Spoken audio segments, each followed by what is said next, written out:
कुनै पनि भिडियो बनाउँदाखेरि तपाईँहरूलाई थम्बनेल्सको आवश्यकता पर्छ। थम्बनेल भनेको एकदम इम्पोर्टेन्ट चिज हो, जसको लागि पिक्सल ल्याब भन्ने एप डाउनलोड गर्नु होला, जुन प्ले स्टोरमा पाइन्छ। मसित चाहिँ अलरेडी छ, त्यसकारण म यसमा जान्छु। यसमा चाहिँ ब्याकग्राउन्डहरू दिएको छ, विभिन्न खालको ब्याकग्राउन्ड तपाईँ युज गर्न सक्नुहुनेछ। अनि यसबाट चाहिँ यदि तपाईँले पिक्चरहरू हाल्नुहुन्छ भने, तपाईँले आफैले खिचेको पिक्चरहरू छ भने यसमा हाल्न सक्नुहुनेछ। यदि छैन, तपाईँ फेस रिभिल गर्न चाहनुहुन्न भने चाहिँ उता गुगलबाट लिन सक्नुहुनेछ, जसको बारेमा मैले माथि एउटा भिडियो बनाइदिएको छु, त्यो हेर्नु होला। यसको लागि चाहिँ अब माथिको त्यो 3टा डटमा जानु होला। माथिको 3टा डटमा चाहिँ युज इमेज फ्रम ग्यालेरी भन्ने छ।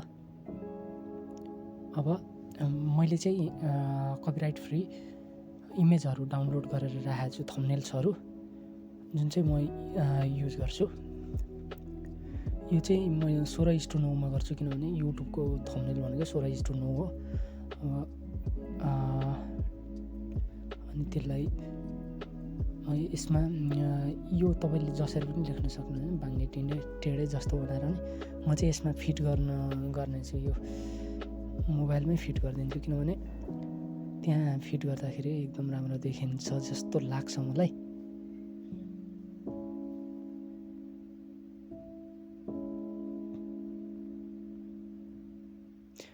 त्यो माथि चाहिँ तपाईँको त्यो पेन्सिल छ, पेन्सिलले लेख्न सक्नुहुन्छ। यतापट्टि त्यसले चाहिँ डिलिट गर्ने हो। त्यो प्लसको आइकन, यदि पेन्सिल नदिएको अवस्थामा चाहिँ त्यो प्लसको आइकन थिच्नु होला। अब म यहाँ चाहिँ थम्बनेल कसरी बनाउने भनेर लेख्छु। How to make थम्बनेल्स।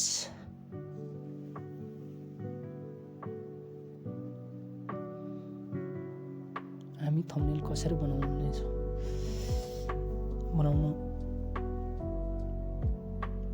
How to make थम्बनेल्स। यसमा 2टा भएछ, एउटालाई चाहिँ म डिलिट गरिदिन्छु, किनभने 2टा चाहिएको छैन हामीलाई। डिलिट त्यो माथिको पेन्सिल छेउको आइकनले गर्ने। यसलाई चाहिँ यहाँबाट गर्नुपर्ने छ।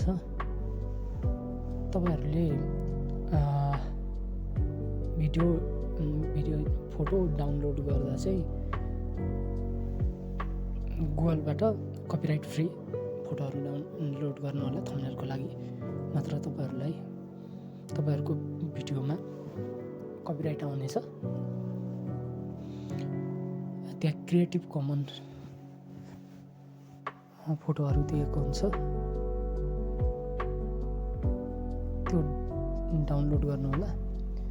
अनि त्यसमा थम्बनेल बनाउनु होला। यदि तपाईँहरू आफ्नो फेस रिभिल गर्न चाहनुहुन्न अथवा तपाईँलाई नलेज त्यति छैन भने थम्बनेल बनाउने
हुन्छ, सेभ एज इमेज गर्नुभयो भने हुन्छ। सेभ एज इमेज गर्नुहोस्, किनभने ग्यालेरीमा आएर बस्छ, तपाईँहरूलाई धेरै सजिलो हुन्छ।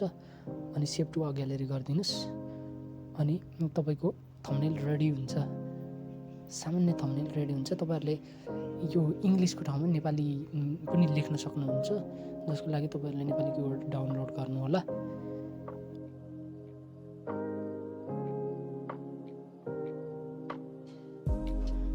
Thank you for watching my video.